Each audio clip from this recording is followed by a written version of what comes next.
pledge allegiance to the flag of the United States of America and to the republic for which it stands, one nation, under God, indivisible, with liberty and justice for all. Our Father, which art in heaven, dear Lord God, it's once again that we come before your throne of grace to give you thanks for your Son, our Lord and Savior, Jesus Christ, and for all of your loving kindness and tender mercies that you expanded and bestowed upon each and every one of us.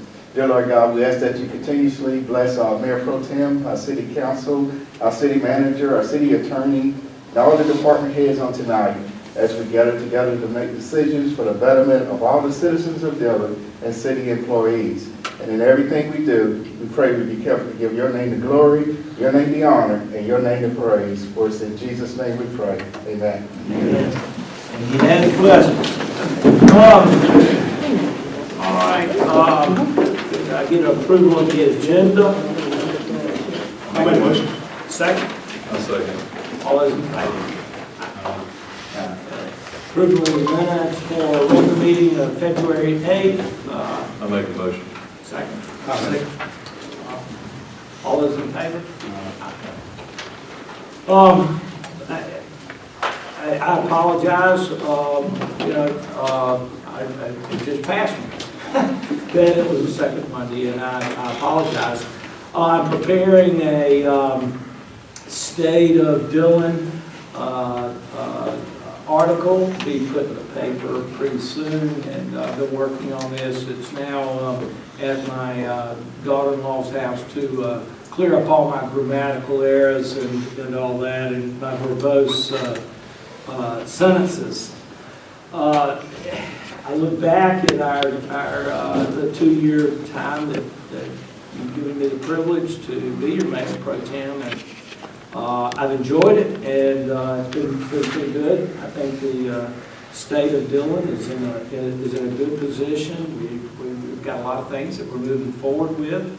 Downtown revitalization, our economics for our area is just short of amazing. And I give thanks to the council for their conservative views, and as we approach our budget and what we do for the people that work for us as well as the citizens of Dillon. And I just want to thank everybody for the privilege of being able to do this. I don't know of anything specific that is up and coming. The First Bank building is coming along pretty quickly, and hopefully I think they said they would be in June, so we probably should put in our budget for next year what I think the council agrees is that we want to move forward with making that our police station, and maybe some office space there, depending on what council desires. This is an opportunity to make a building downtown, which I think is a pretty building anyway, but it's an opportunity for us to make something even greater. Police station does not have to be a place that people necessarily look at in fear. It's an opportunity for us to make it something unique. I'd like to try to make sure that we include in our budget, at least consideration, updating the cars. I thought we had done that last year, maybe putting in the budget 4 police cars a year so that we're running no older than 7-year-old vehicles. I understand that Glenn's vehicle is ordered, and Glenn is kind of a humble guy, and he doesn't really want a lot that as far as what he drives, but I explained to him that it's not only what he drives as a humble example of who he is, but we want to make sure that what he drives is people see him, that the city of Dillon also takes care of city manager in an appropriate way. I think we've got relatively new vehicles for almost everybody that works for us, and Glenn, you should not be excluded from that group. I really don't have very much else. Glenn, city manager's report. Got a few things here. First and foremost, COVID-19 vaccinations. We've got approximately 15 employees that I know of who have taken at least the first dose, maybe 2 or 3 who have now taken the second dose. Last week, and I think I emailed or texted you folks that Fair South reached out through Chief Bailey that they would take any of our employees to the city on Friday. I think we sent 10 Fair South and Alata to do the first dose. And then as far as first responders, I think the police department's got, 4 or 5 that did it, 5. And then on the fire department, about 5 there, so. Not to interrupt you, but to reiterate the importance of getting vaccinated. This thing could be out of here by summer if we adequately vaccinate. We need the herd immunity. There are a number of people who have had COVID. They should wait about 3 months.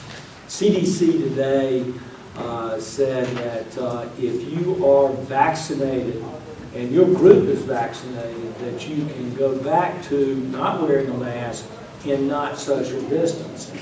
This is our reward for herd immunity, and unless you want to get COVID, you need to be immunized. And these vaccinations, and there are very, very few side effects that, and actually the older population, in my experience, tolerates it much better than the younger crowd. You can plan on having a couple of days of flu-like symptoms if you're under 40 years old, but the older crowd, other than a little arm soreness, and occasionally we'll have somebody that gets sick with it, but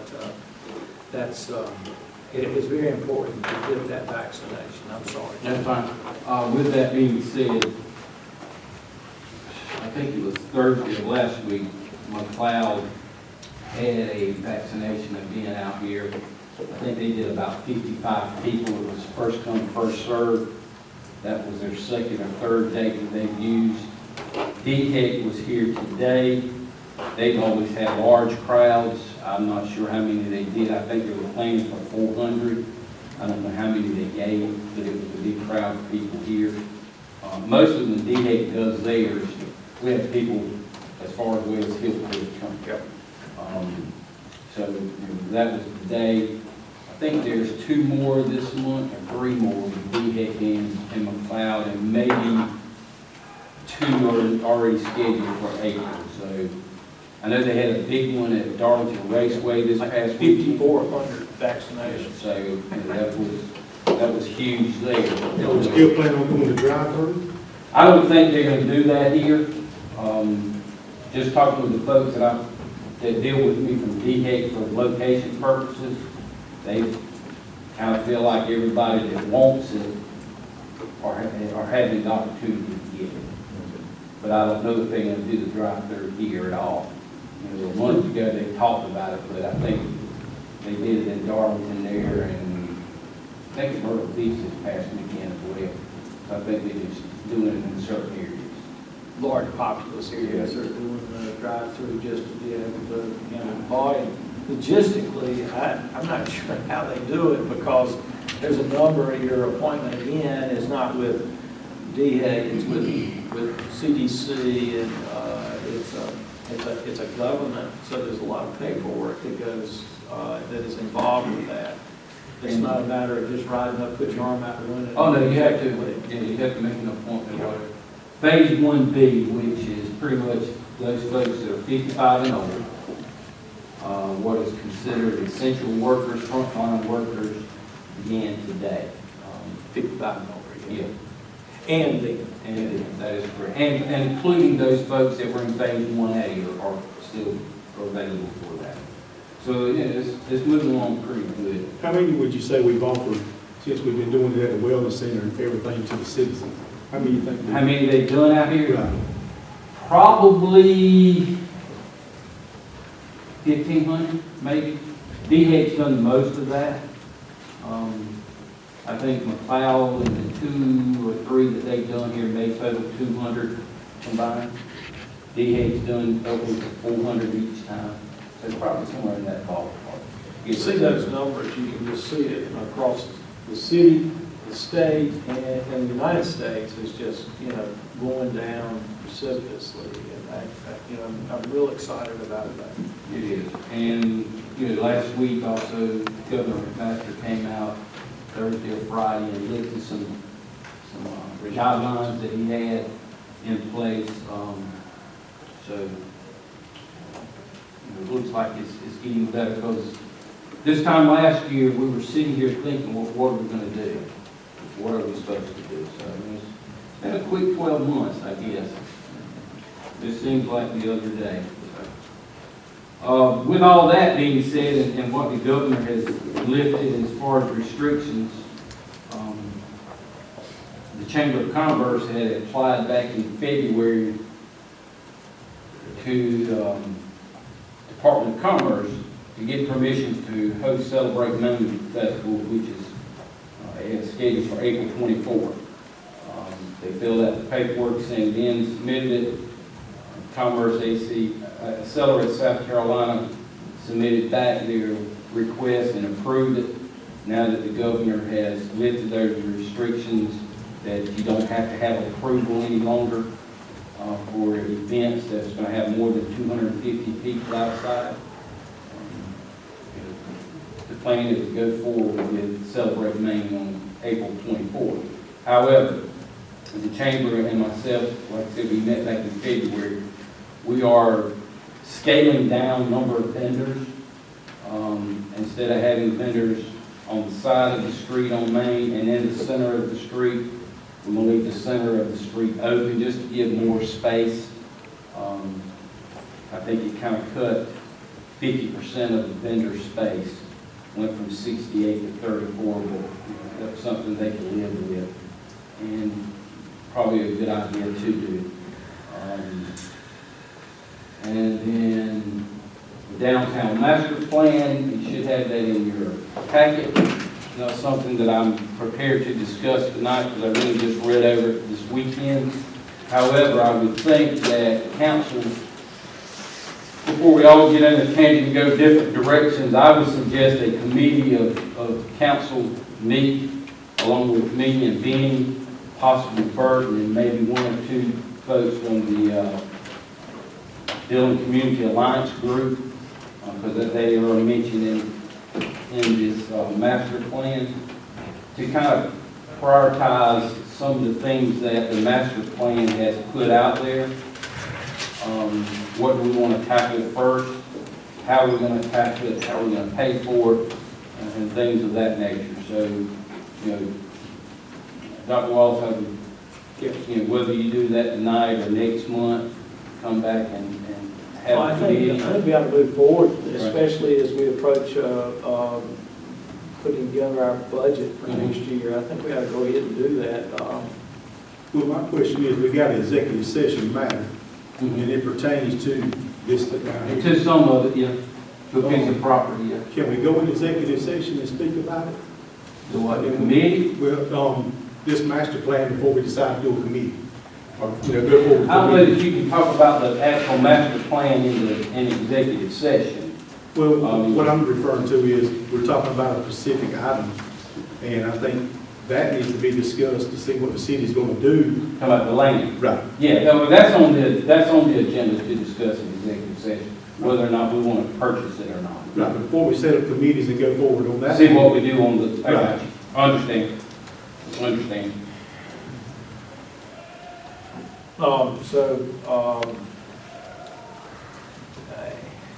Can we go back and Well, you can come, after we come out of executive session, if you want to appoint a committee at that point in time. Well, I know, but we need to add that to No. our executive session. No, that wouldn't be an executive session. Committee portion would be executive session. I think what Mr. You're Ellis said saying, is saying that after we, all right, so we'll table that until after After we go come. to the executive. to discuss, about a committee or who to appoint to that That's committee fine.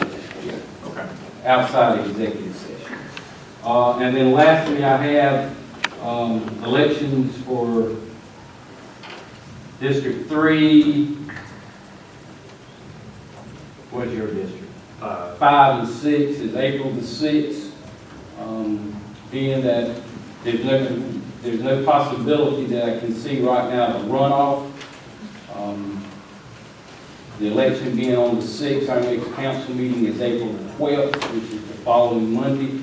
We will do the swearing in on that date at 6:45, and then council meeting will begin at 7 o'clock. And probably, depending on COVID, next month, probably the last time we meet here, I think we can go back to City Hall if that's what y'all prefer. But that would be in May when we would do that instead of April. But I'll keep you posted as far as that. So you're gonna say, we're gonna meet, Next month, we'll still meet still here. meet here, and then, okay. We'll do that for next month, at least. And then after that, we'll probably go back in May to City Hall. That's all I have at this time. Okay, very good, thank you. Janet, Okay. financial report. General fund, our total cash accounts are $2,133,753.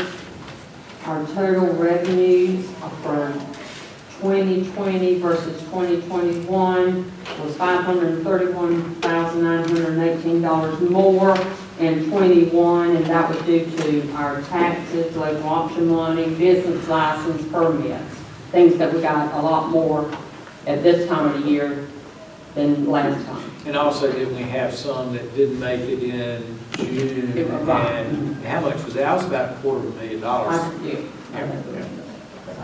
Then our expenses for 2020 versus 21 was $126,292 more in 2020 than in 21. So, and I took out all the grants, so that's just our operations. Couple of questions for you. Under the finance budget, Yes, sir. how many is in that budget? 2 people? Yes, sir. 2 people in that budget? Last meeting, I asked you about the wellness center. An employee that's under the budget for the wellness center, and he's still there. Yeah, we haven't moved anything yet. When you plan on moving in? We'll sit down and probably get that done here in the next month. Because we've got 2 or 3 that we moved around since July that we have to put in different places.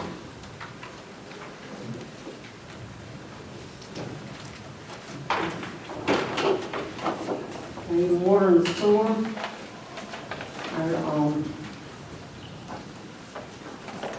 We've got, in our total accounts, restricted and unrestricted, we have $3,688,865.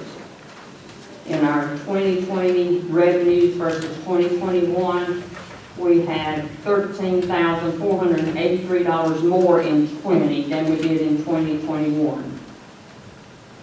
And our, That's reflects maybe some cutback on what Purdue is doing. That's probably caught up by now. Well, I know, but we ran a deficit probably through 3 months at Yeah. least. So that certainly would account for $14,000. then in our expenses for 2020 versus 21, we had $321,000 more in 2020 than we did in 21. So our expenses were down. And a lot of that was pump rentals and repairs For 2020. in 2020. Our golf course, our total cash account, $5,338. And while I'm telling you that, we just got our money from the county Friday, our $50,000. So that was deposited in, so that would go up Which next is month. not in this report. No, we just got it Friday, so it's in the month of March that I'll report next month. Our revenues for 2020 versus 2021, we had $49,500 more in 21 than we did in 2020. Our transfers, we had transferred $45,000 more in 2020 than we did in 21 at this time last year. Again, there's a lot of people out there playing golf, and many of them have never played in their life, and they're out there every weekend, so it's really it's a good thing. Our expenses for 2020 versus 21, we had $38,778 more in 21, and that was due to pumps, motors, and repairs.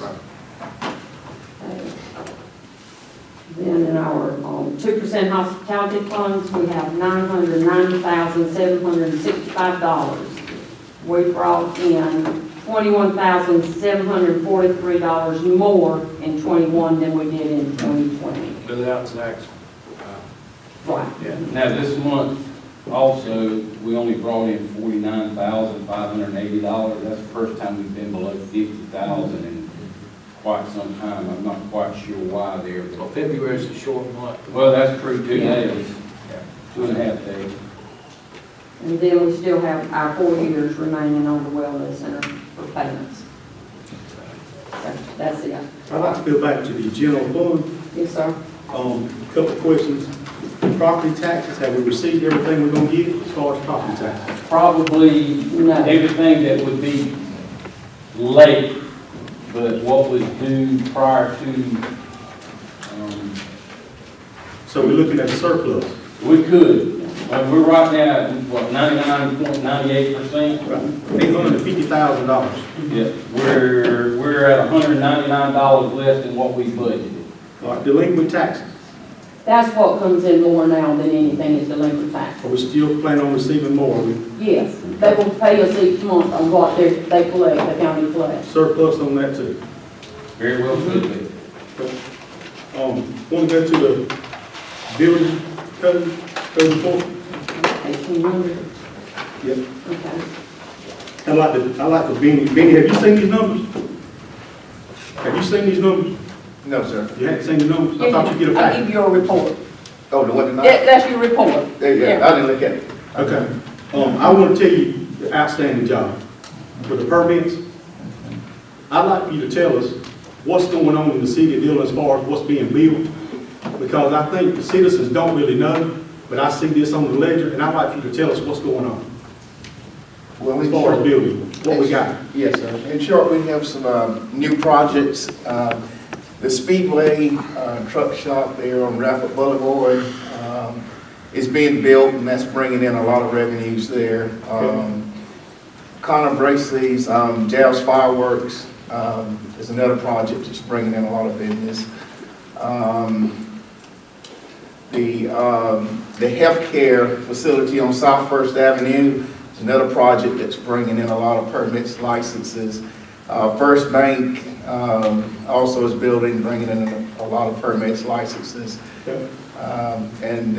We just have a lot of projects that are being started this time of the year compared to last year's. And that's what making the revenues a little bit more higher. We have some new projects that are still pending, so it should be a little bit more revenues that you'll probably see. It's outstanding because you're going to double what you were budgeted for. Yes, sir. And I think that's a good thing for the city. I think that the franchise fees, are we still looking? Yeah, we'll get those, May, June, particularly from Duke Energy.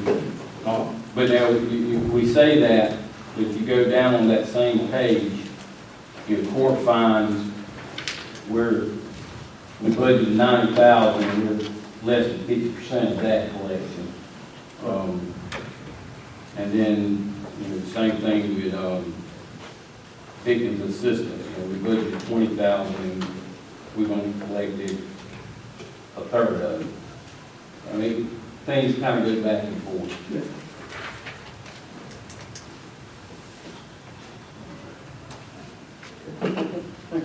Good. All right. Citizens report, any anybody who'd like to speak? Everybody good? Okay. Old business, ordinance number 2103, annex East Coast housing property, southeast of intersection Highway 301 South. This is second reading. Can I get a motion? Can we have some discussion? You can. You want the motion? Yeah, get your We'll motion. get your motion first. I make a motion. All those in favor? No, All right, okay, further discussion. The discussion I'd like to make is, two things. Benny, did you go out to the trailers out there and look at them and see if they're up to code? No, sir. Is that the trailers there on 301 South? Yes, sir. Okay. No, sir. Actually, they pulled the permits, and that mobile home park, when they brought the mobile homes in, was in the county. And so the permits was pulled through the Dillon County Code Enforcement Department. So we won't be inspecting the mobile homes. But we are annexing the mobile home park into the city because of the utilities that they're gonna need. But the county is actually doing the inspections. So we don't get involved, even though it's gonna be annexed into the city, to make sure that things are up to code before you annex it in? No, for the majority part, the county would make sure it's in compliance. We would be inspecting as far as them tying onto our utilities, city utilities. Any of our water or sewer lines out in the county, we will inspect those. Were those, didn't they replace the mobile homes with new mobile brand homes? Yes, sir. Yeah, brand new mobile homes. It looks like about 20 sites, 18 18, Mhm. and they all have city water, sewer, obviously. in sewer. Yes, sir. We have sewer. David, did you get any data on how much, about how many calls would go out there? I did not. Did not. So the $8,300 that you're speaking of that we'll get revenue from, that's with full occupancy of? Yeah, that's based on 18, units. Now, of that 8,300, I was going back and looking at my notes, 5,800 is based off of sanitation fees, which is, what is it, $28 a month. Now, this does not include any sewer fees in that cost. The auditor's office gave me 2,500 estimated in property taxes. So if somebody wants to open up a new account with the city of Dillon, which they will, because you're gonna have 18 new, how much does it cost to get that, a new member on? $100. $100. Is that accurate amongst the other municipalities around? Is that kind of low? I'm not sure what, if you look at other utilities, and we'll use Duke Energy for example, you don't get it for $100. We might need to look at that, haven't we? As far as, We charge $75 for, Deposit. the $75 deposit, then $25 setup fee. But on that deposit, $75 deposit, that is a liability account. That's not a revenue account because that belongs to that customer until that customer decides to leave, pay their bill and leave, or we'll apply that to their account when they do leave. So that's money you can't touch. Now, the $25 is the revenue for the city. That is a revenue. but it's something I think the city needs to look at, and going around across the board to Darlington and City of Marion to see what they charge, because I think it's been a long time since. Oh, we've been at that fee, I've been here 30 years. Yeah.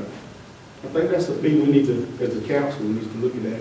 We Maybe can. you can do a survey and get some information back. Would you go up on the setup fees more so than you would deposit? Because the setup fees you don't refund, the deposits you do. Well, your deposit's there to cover people, and right now, It doesn't cover them. $75 is probably an average bill.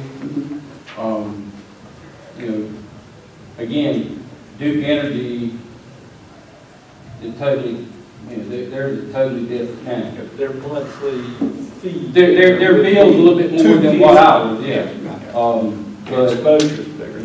so, yeah, we can look and see what other ones do from that point. How often does the trash truck go out? Do they get the same service that the citizens here in the neighborhood get twice a week? Once a week. They get once a week? Same thing you get at your house, once a What I week. see you can buy my house. on the Yeah, other yeah, side, so yeah. look at it like that. Once a week. Okay. Oh, And that's where our biggest revenue source will come from, same thing. Benny, how much more land does East Coast own out there? Does it own land adjacent to it, like that parcel 2? I'm not sure. Has it got room for expansion? I'm not sure. Yeah, that's all in the county. I could look at that tomorrow and let you know, but I'm not sure tonight. What does our code require when we do change it, and a new mobile home had to go out there? What are you going to require to one particular site? If a new mobile home, One's pulled out, one's pulled in. That ain't the way that one works. Okay. In other words, this one is owned by East Coast, the mobile homes are owned by East Coast. You just renting a space there. I got you. And that unit. You're not bringing one in and out. Different people are not bringing one in and I out. got you. that's, But we can annex a trailer park in. But if somebody wants to go in our neighborhood, for instance, right now where I live on the east side, and they want to put 8 to 10 trailers, You can't do it. can't do it. It's not zoned for it. Right. So, That is and we pushed out trailers for many years. I'm not letting them come into the city. Well, no, you had zones. So I understand the zone, but I'm saying, we don't allow them to come in now. But we're going to It's annex set this it's set in in. certain areas. Right. Okay. Whose district is that? What district is that all of? I think, is it yours, mine, or yours? I can't remember. I don't remember either. It's one of the two. I mean, 4 or. It's mine. Or 2.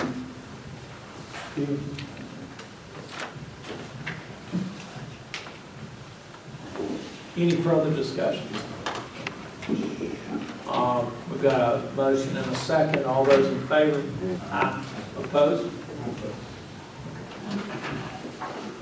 New business, ordinance 21-04, amend Title 5, Chapter 1 to include provisions for increasing demolition costs to be charged to residential property owners. First reading. Can I get a motion? I'll make a motion. Second?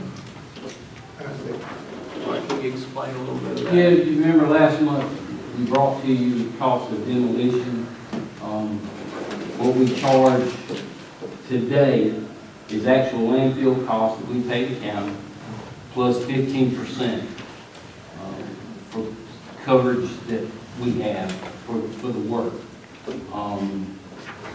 We did a house, I think I mentioned in my letter here in the last month, that we made $90, I think. Yes, sir. After all was said and done, landfill costs plus our 15%, you know, it cost us, we would make $90 off of that project. That's not including labor, equipment. No, That's just what we got. yeah. So, we Lost money, is what you say. this month, or last month, we said we'd come back something with a different, the 15%'s been on the books for many years. So last month, I suggested increasing that to 50%.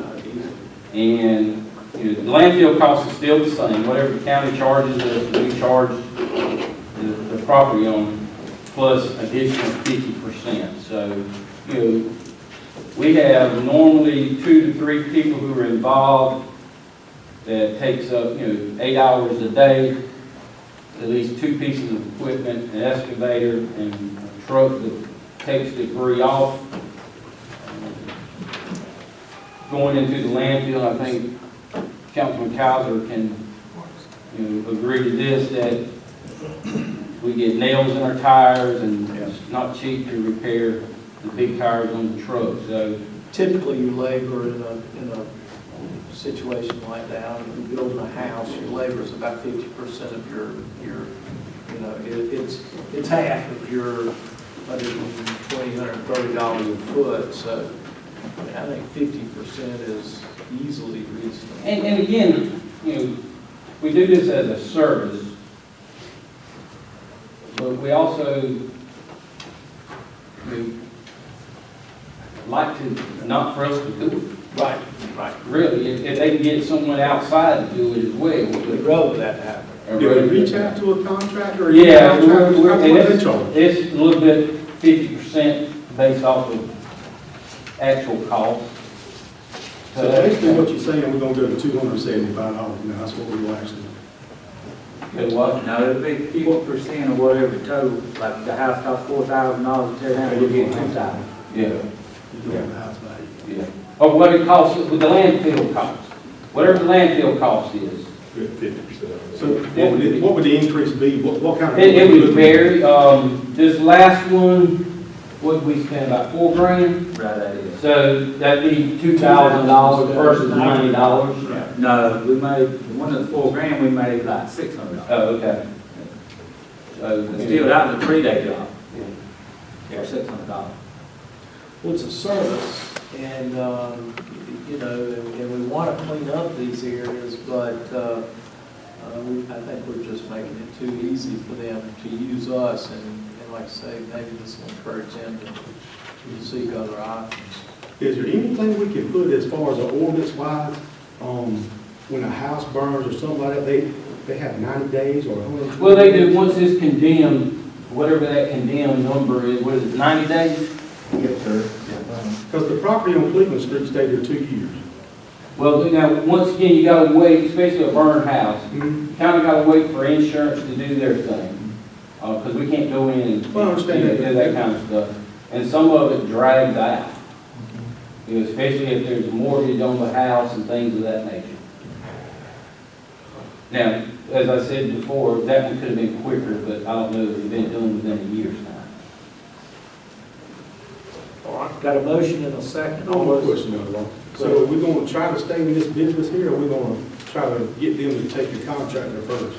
Well, we're gonna try to make some money off of it, and if they choose to, you know. Of course, we're gonna be cheaper now. I mean, I'm pretty sure we would be cheaper to do it for them. Well, we could still be a little cheap, not as cheap as we were. Right, I agree with you on that. We can revisit it too. And the only time that Burt's crew really has time to do it is in the winter months. But this past winter, as much rain we got, we just couldn't get in there and do anything. I think we had 12 on the list, and you've done what, 4 or 5 so far? So it's really an inconvenience for you. Oh, yeah, Well, when we have to do that, it takes away from doing other things. it is. Very inconvenient. Then at the end of the day, if they don't pay the city for it, it's going It gives us a lien. We put it on as a lien. That's the other thing you gotta do too. You might not get paid. If you go to the tax sale, you got a lien on it, nobody will bid on what happens with it. It still belongs to folks. Still belongs to them till that year's up. Whether somebody bids on it or not, they still have that year to redeem it. And then after that, it goes to, what's it called, the county forfeiture program? How that work? They put a lien against the property or whatever, No, you're talking about the county forfeiture program works. the county fault. Yeah, you got, once the property, once the property goes up to tax sale, Right. and nobody purchases it, and then that year goes by, and the property owner doesn't redeem it, the county gets it, and then they sell it at a very cheap price, I guess. So the city get their money out of that, sell it. I don't know that we can get anything out of that, because they may not get enough to cover it on that. So we be that, the city We have get a it. percentage. Yeah. Well, once it goes on a normal tax sale, if there's a piece of property that's up for tax sale, whatever the property tax, and if there's any liens, 100% of that has to be paid. Whoever bids on it and or who redeems it. After that year's up, the person who actually owns the property can redeem it and pay everything that's owed, and then money that's owed to the person who bought it at the tax sale. If they don't do it, and nobody bidded on it a year prior, then it goes to the county, and the county tries to get as much as they can out of it to cover taxes first. And then if there's anything left, they ship it to us or whoever else has a lien on it. So that piece of property don't go back, how you know that, it's in there and the tax had been paid? Do they put it in the paper like do during the tax sale, or you just have to? I can't answer that, I don't know. I do know that I've talked with the treasurer for the county about the property on Hampton Street that we tore down, that had a tax lien of, what, $40,000, $30,000 that we put on it for tearing it down. It did not sell. So my thoughts were, let us have the property. Maybe we can sell it or keep it ourselves. At least we got something out of it. So wait and see what happens there. But I want to get Bert's perspective as far as, you said it's an inconvenience. So do you think we should be in the business of cleaning up the property? Well, I like what we're doing now much better, because it was a no-brainer situation before. I mean, yeah, the city's gonna tear it down, because it was way, way cheaper. But now that we're increased our fees, that'll make them shop a little bit. We probably still gonna be the cheapest, but like you say, we are cleaning up the community, so we're really paying ourselves to get it done. We can't ask to get the money up front before we actually go and tear the property down and clean it up? I guess we could, because we can get paid. Most people make 99% payments time. on it, don't they? Pardon? Most people make payments. Yeah. We give them a year to pay us, and then if that year expires, that's when it goes on the loan.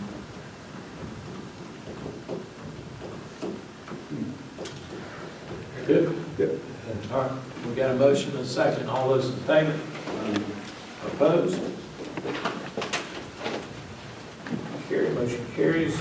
Ordinance number 21-05, amend Title 4, Chapter 6, wastewater pretreatment and discharge.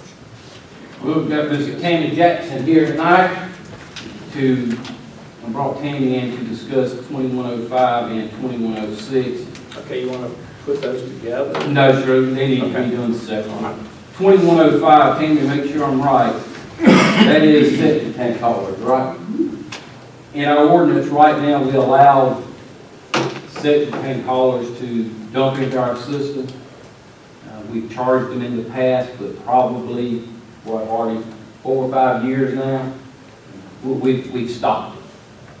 We don't allow Stop it. charging? Or No, stop dumping? allowing them to dump into our system, because we don't know what these outside septic haulers are bringing to us. But we just need to change our ordinance that says we do not accept it anymore. We just made it pretty much a policy. They may take it to another. I take advantage of it. Yeah, they may take it to Venice. They may take it to Florence. I'm not sure, but we get people over the years who came from all different places, and you don't know what they give you. And then it kind of messes up our system. So this ordinance is just not to allow septic tank haulers to dump into our wastewater system. Okay. Can I get a motion? Make a motion. Second? Second. All those in favor? Aye. Opposed?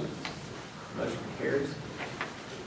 Ordinance number 21-06, repeal and amend Title 4, Chapter 2, discharges. I'm sorry, that was the one that was septic. Yeah, that's the, yeah. That was the septic tank. All right, so, 2105. so let's note that we have heard the explanation for 21-06 and voted to pass that. All right, let's go back to 21-05 and give us some explanation about wastewater That's your pretreatment. pre-treatment, Tammy. Yes, ma'am. Okay, Hardy and I just wanted to revamp this to meet our pretreatment standards and regulations that DHEC requires us to meet. And the first one, section 465, section B, number 2, it has pH of 5. We would not permit a new industry or an existing industry with a pH of 5 because that would be too corrosive. In the sewer system, the lift stations, even in the headworks of our treatment plant. So the minimum would be 6, so we changed that verbiage from 5 to 6.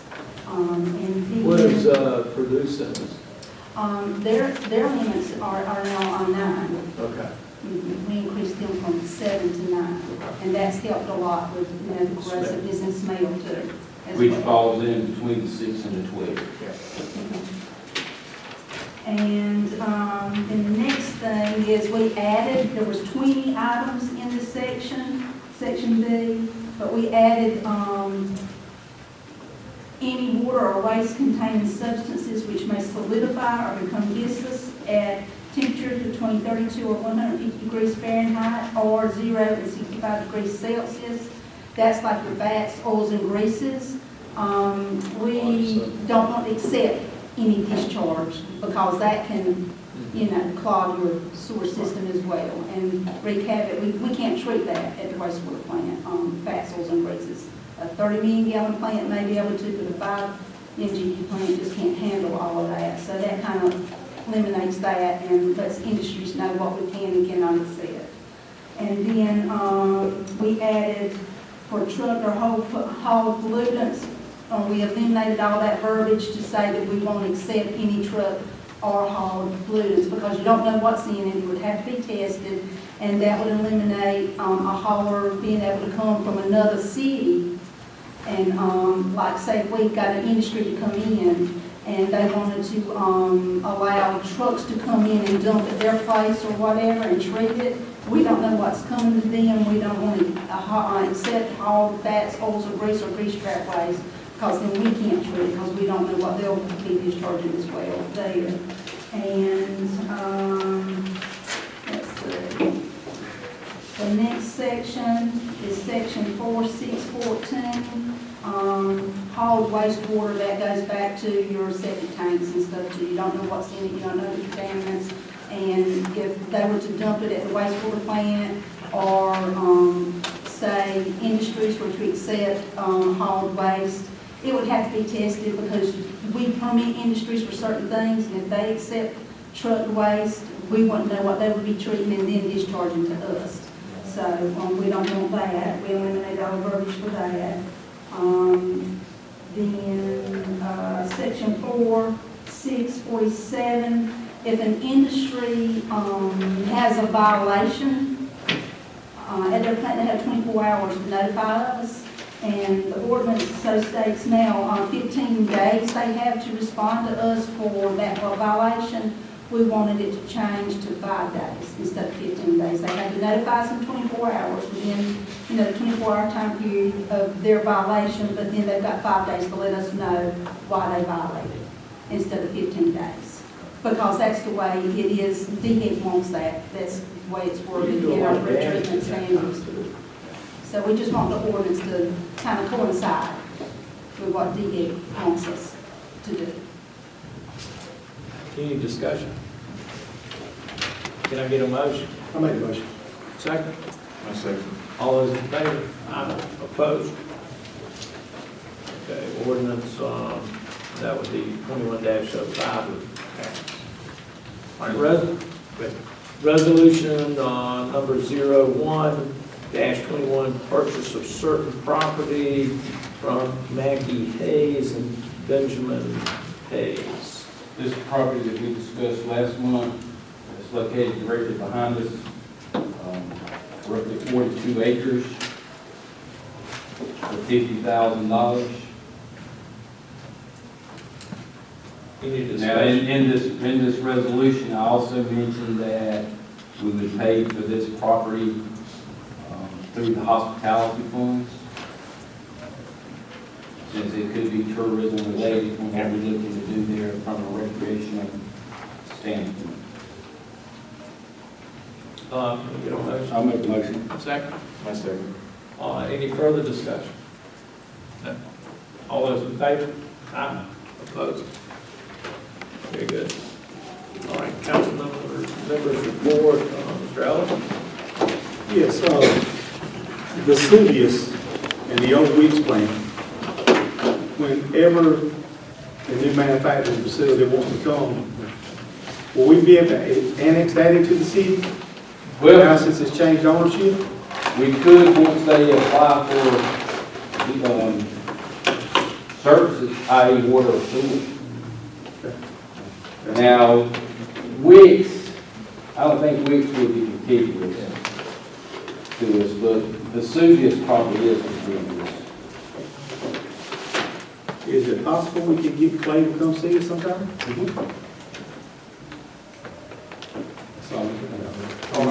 You want, when you, Whenever you can. I mean, when you want him to come, I mean, what you want, something I'm just like- executive session? Well, you know, let us know what kind of economic projects are going on and. It'd be nice, this quarterly, Right. Yeah. How the I'll city ask can help out anyway, offer incentives to help, like Vesuvius and so on.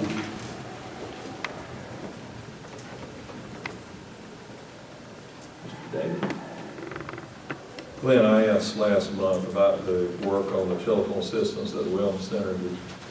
I don't, where did you find out about that? And it's all coded out here, I don't know if it's, They haven't done anything different, so I'm not sure. and you're looking at doing something different, so I have no. Yeah, that would be in the next budget. I'm not sure what that was for. All right, and on the clarifier, is that, I know they're doing some extensive work out there on it at the wastewater treatment facility. Is that something that we're gonna have to look at in this next year? Is that stuff we need to replace or going forward? Mr. Jackson can. That should fix that clarifying, that's the drive and the bottom part of it. Do we have any other issues that are coming like that? Because it's not something you drain every day to inspect. Happens to shoot in and drive. You got to drive the one being we noticed it was crooked. So most of our capital purchase outlay overage was because of that. Yeah. But it was built in 1972. I mean, how many more clarifiers do we have? The other one, we got two more that were built in the probably late 80s. But we've done So they're a lot newer. That's all I have. I've learned over the years when it comes to sewer and water, Something's going to happen. yeah, something's going to Kurt, this summer doing, you cut those lots, right? How often can you get back those lots? You won't get any profit when you get back to them, not this one lot by every 2 weeks. Most of the time, it's once a month if we, depends on, Benny has to send them letters and all, so we can go on the property and cut them. But sometimes it may be, a month and a half. The grass has got to get so high before you can actually send them another letter. Well, actually, we only send one letter, and it's again. And that's once your vegetation, it reaches, what is it, 8 inches? Yes, sir. And then it says in there, if it continues after we cut it the first time, we have the right to go back and do it again once it reaches a certain height. Right. So we don't have to send out a letter on that, once we do it the first time. So, does somebody have a call in them, but how do you know when to get like, 'cause I got a few over here, they just get higher and higher and higher. They cut it and then 2 months later, back on the wall was that. And then we'll go back and cut it again.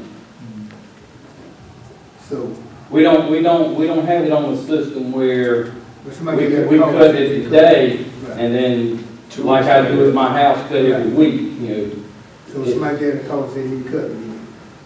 Is that how you do it? I didn't hear that.